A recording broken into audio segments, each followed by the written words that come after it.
Well, you might have seen in the press, I don't think anyone's been able to miss it actually, a story about who they're calling Rachel Dolezal 2.0. So Mr. Anthony Ekundayo Lennon, who reportedly is a white man masquerading as a black man. Okay, now I have to tell you something really interesting here. I'm going to tell you that this is in fact not the story. It's not the story because I know the story. I know the story because I know personally Mr. Anthony Ekundayo Lennon. Let's jump in. Press have just gone in on this man. They've gone in on him full bore, led by the Daily Mail. So look at this. This is Dazed. Yeah, the winner of an arts grant for people of colour isn't actually black. The UK art scene has its own Rachel Dolezal in Anthony Lennon. So, I just thought I'd respond to that. Today's. Honestly, this is not the story this is not the story. I need to back the fuck up. I know him personally and know the deal. You can ask me, or alternatively, hush your damn mouth. Both are good options.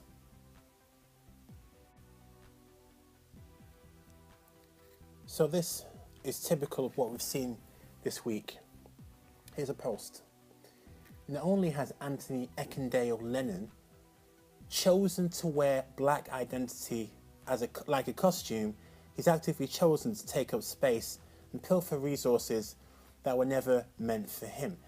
And now to our exclusive interview with the woman at the center of a cultural firestorm in this country over these last days, Rachel Dolezal, the NAACP chapter leader accused of lying about her race. Today, we asked her whether she has been deceptive and just why there are so many questions now surfacing about her past. Let me just ask you plainly, have you ever lied about your race?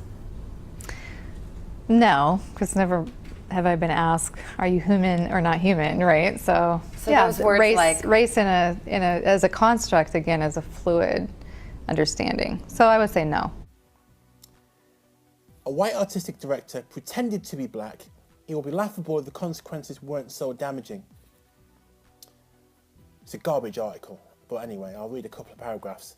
It's emerged that an artistic director at one of the UK's few black-led theatres has been masquerading as black. Anthony Ekundayo Lennon described himself as an African born again and stated in 2012 that although I'm white with white parents, I've gone through the struggles of a black man, a black actor. Not only has Lennon enjoyed a wide sphere of influence as artistic director of a black-led theatre company in East London, but last year he was one of a number of recipients who shared a £406,000 award from the Arts Council of England as part of a residential traineeship, crucial funding dedicated to artists of colour.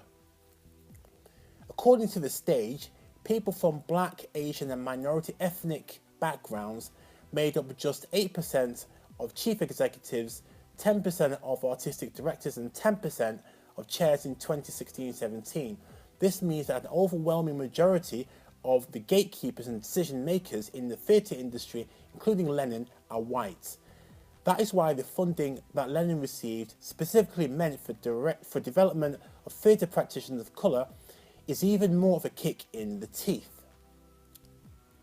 With echoes of the Rachel Dolezal story, the American woman who purposefully misrepresented herself as black and became a chapter president of the National Association for the Advancement of Coloured People, Lennon's belief in his so-called blackness is so brazen it could only be true. In fact, many of these tales of people claiming blackness and transracial identity would be hilarious if the joke wasn't at the expense of black people. Okay, so I'm going to just pause that there. Let's pause this here, okay? And let's get to the real story.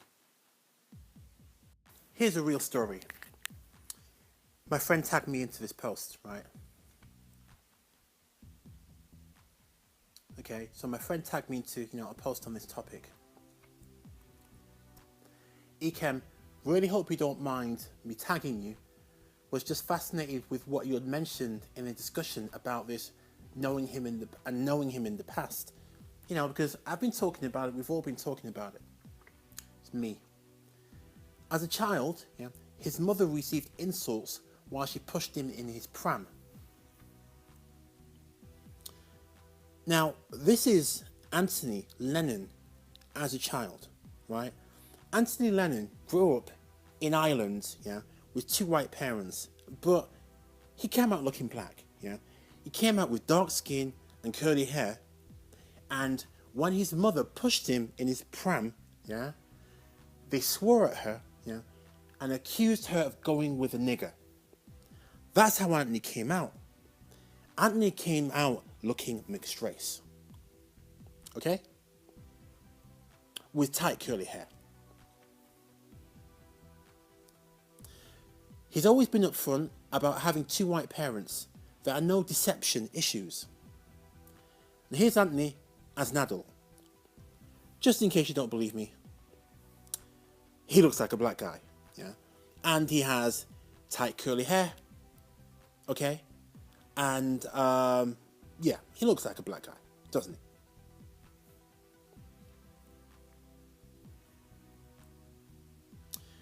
Testimony. First time I met him was at a benefit he co-organised, yeah, for Stephen Lawrence and Roland Adams' parents, yeah. These are 2 young black people who got murdered by, yeah, right, by white people. Stephen Lawrence got murdered by a racist gang, and Roland Adams got stabbed as well. Okay? So he's been doing that work in the community. He'd booked MCD for the bill, yeah, and I was close friends with D. This was way before I wrote a book. He had locks way down his back, real locks, not Trustafarian, real locks, okay? Me, no deception, a stunning case. He was laughed at and called a fantasist for denying his African heritage in his white community. He then spent the years between 1990 and 94 in Moss Side organising visits from African history professors, former Black Panthers and Ifa voodoo priests to lecture in black culture. No funding, no rewards, only sweat. I know because I was there. I can bear witness. I watched him work. Everybody was amazed. We put it down to a trick of genetics. Moorish heritage coming through. The elders accepted him, and as you can see, his record speaks for itself. Yep, there it is. There it is. That's the real story, yeah? From Tolu, who made the original post here, yeah? Thanks so much for detailing this. Sorry that he'll be run under the bus because of these headlines, perhaps misquoted. Being mixed and light must be a very hard place to be. Too white to be black, but too black to be white. Yeah, there it is, yeah. Thanks, Chem. It's all really interesting. It's a stunning, this is from Andrew Moore, it's a stunning storyline, isn't it? I read it in The Stage a few days ago. As far as I could understand, the story being pitched is that despite having white parents, no other info given about heritage, he suffered racism as a child. Yeah. Is endorsed by Talawa, the theatre company, has politically identified as a born-again African. The truth is probably less sensational, but surely the point of the scheme is to give space to unambiguously black directors. What I would say to that is, you know, Anthony grew up, yeah, you know, with the experiences of a black person. That's what happened to him, because he was discriminated against, okay? And he gravitated towards, yeah, his African identity. That's what happened, okay? So that's the story, and it's just much more complex than you think, and more interesting than you think, okay? A lot of the blowhards out here, yeah, talking nonsense. I heard Paris, Milan, yeah, talking nonsense about it, trying to paint it as a Rachel Dolezal story. It's not that story. It's a fascinating story. And whatever the rights and wrongs of it are, it's not that story. Yeah, it's not that story because Anthony Ekundayo Lennon put in the work. Okay, yeah. He organised Black Panthers. He organised the Friends of Malcolm X to come to Manchester and lecture for the black community. And to all the critics, I'd say, yeah, what have you done? What have you done? Compared to Mr. Anthony Ekundayo Lennon, what have you done? He has been doing this work since 1989-90. He's been doing this work for damn near 30 years, putting in that sweat in the hood, in the ghetto, week in, week out, month in, month out, year in, year out. What do? Yeah, you gossip, you retweet. That's what you do. Don't criticize Mr. Ekundayo. Do not criticize him. I don't see you putting in that work. I'm making little YouTube videos. That shit ain't work, okay? That ain't work. Organising the community, organising in the hood, that's work. I'm Zerby, I'm out.